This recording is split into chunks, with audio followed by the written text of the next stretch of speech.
Okay. Hi, Ravi. How are you? I'm very good. Thank you for having me, Doug. It's a wonderful day today here. Well, thank you for coming on this show. I appreciate it. So, a lot of stuff on your bio here, a lot of interesting things. You are an author and you have a new book to promote. What is your book's called? Your book title?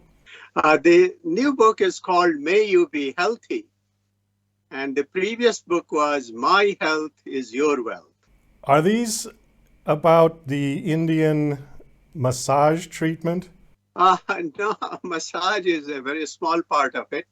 Uh, Actually, it is about answer to the chronic disease epidemic, if I can call it, because 80% of the cost is in chronic disease in our $3.5 trillion healthcare system. So actually, I found the answer about healing chronic diseases and many of those mine through basically lifestyle and Indian holistic system called Ayurveda has some good pointers. And now microbiome research is basically validating those as we speak. So it's a very exciting situation. The message that I have, and for people to feel healthy. Okay, because I've seen some videos on YouTube where they were doing the massage with the oil and these kind of strange looking wooden tools.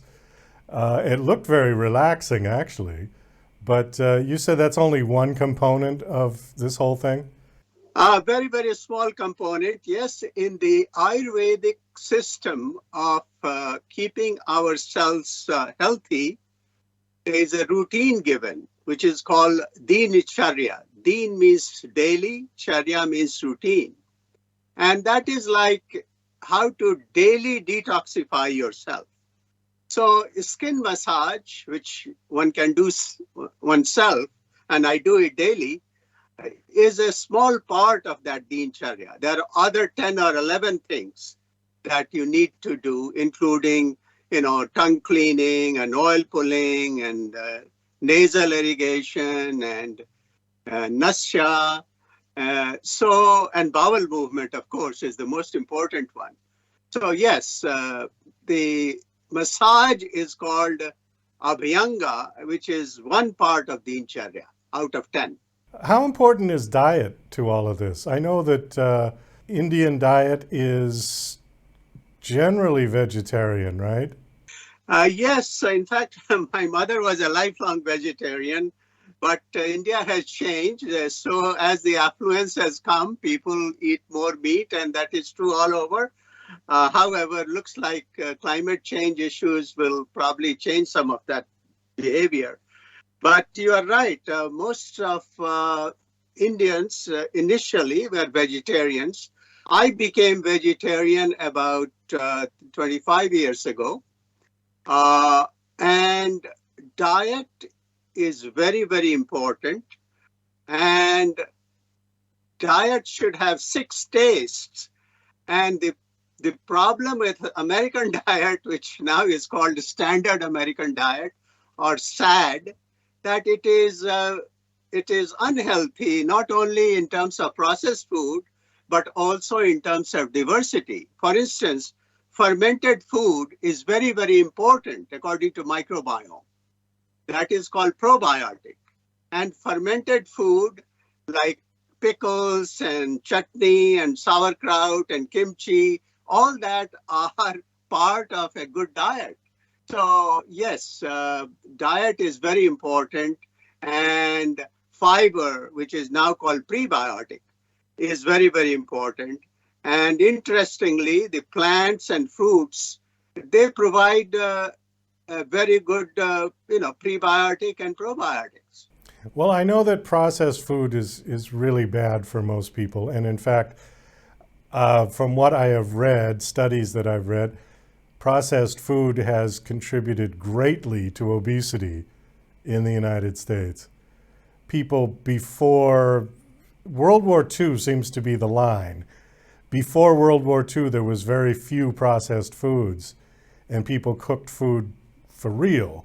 After World War II, things changed. A lot of processed food came on the market, particularly TV dinners, which I can remember as a kid.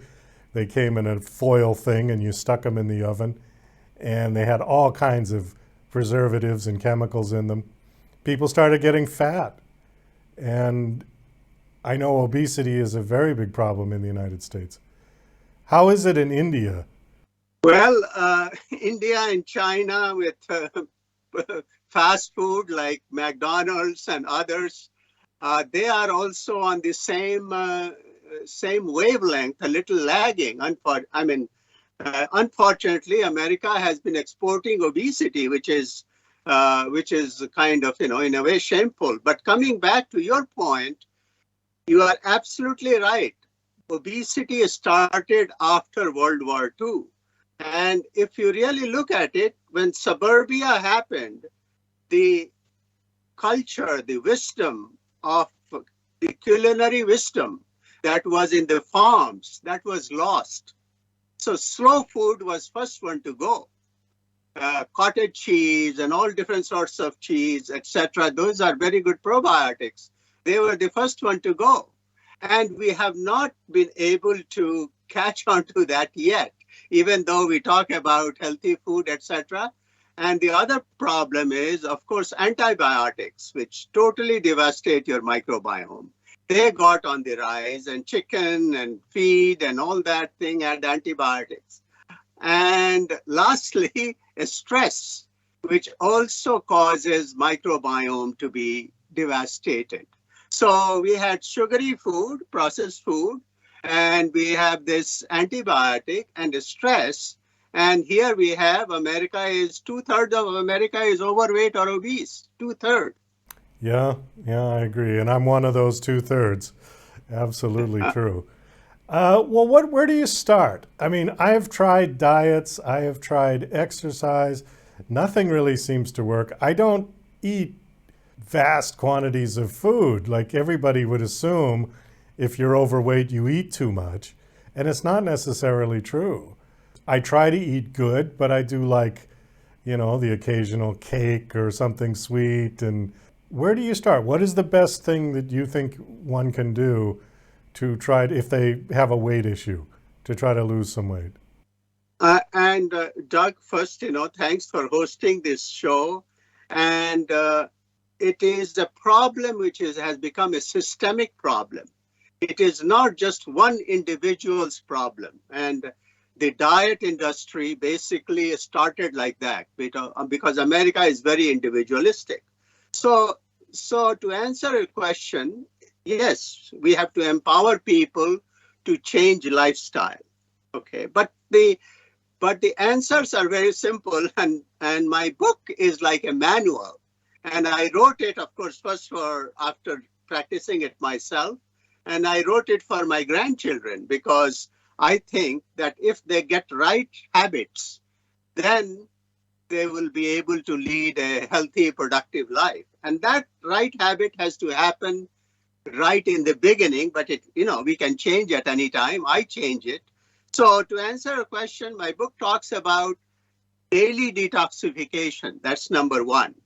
That is where your microbiomes are, 70% in the gut, 10 to 15% in your oral cavity, 10% on the skin. So that is the home of your microbiome, and those microbiomes keep you healthy. They keep you right weight, they keep you thinking right, and of course, they give you energy.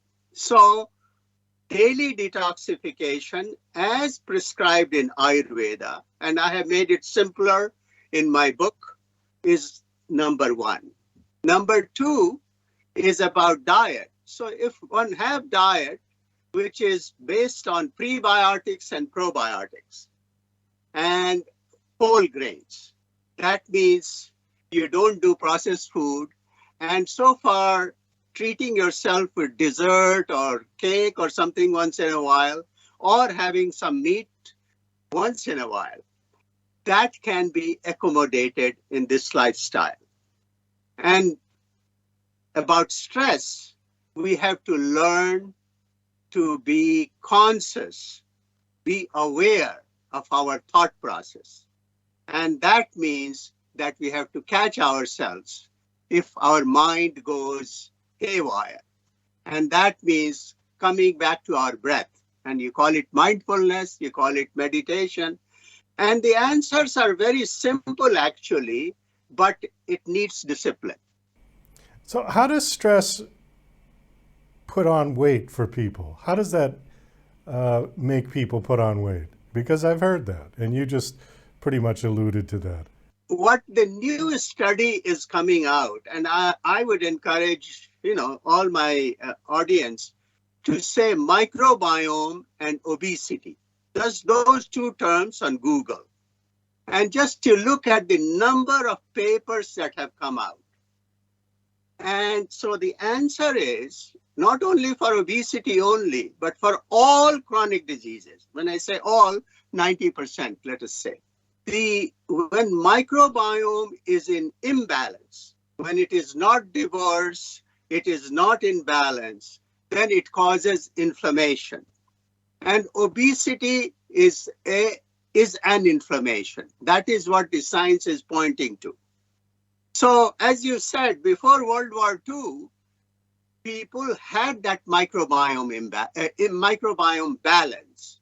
And this lifestyle that we have been dealing has caused imbalance and has caused obesity and all these chronic diseases for which modern medicine doesn't have an answer.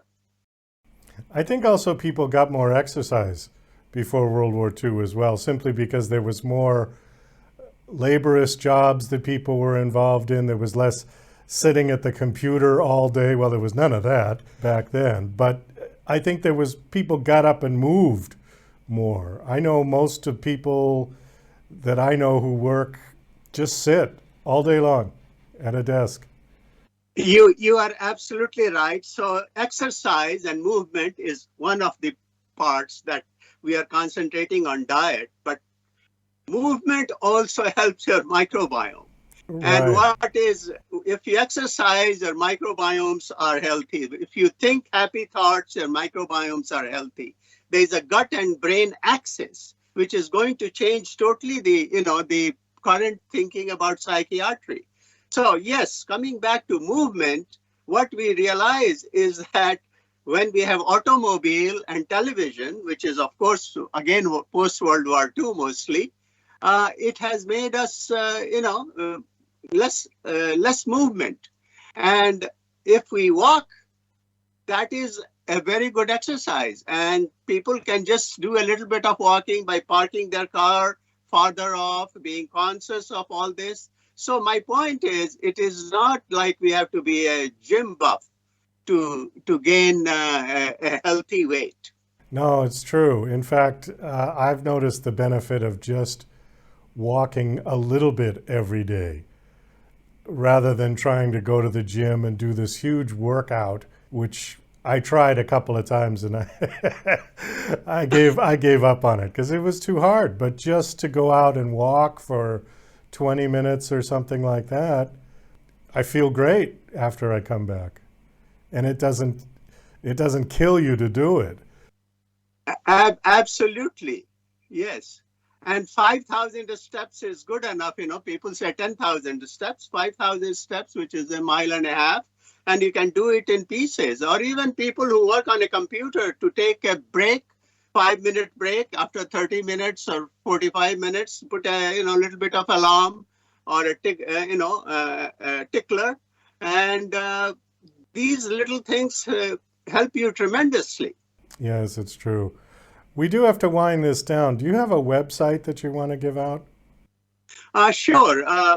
The website is about my 2 books, and it is based on my name. So it is ravisahay.com. RAVISAHAY.com.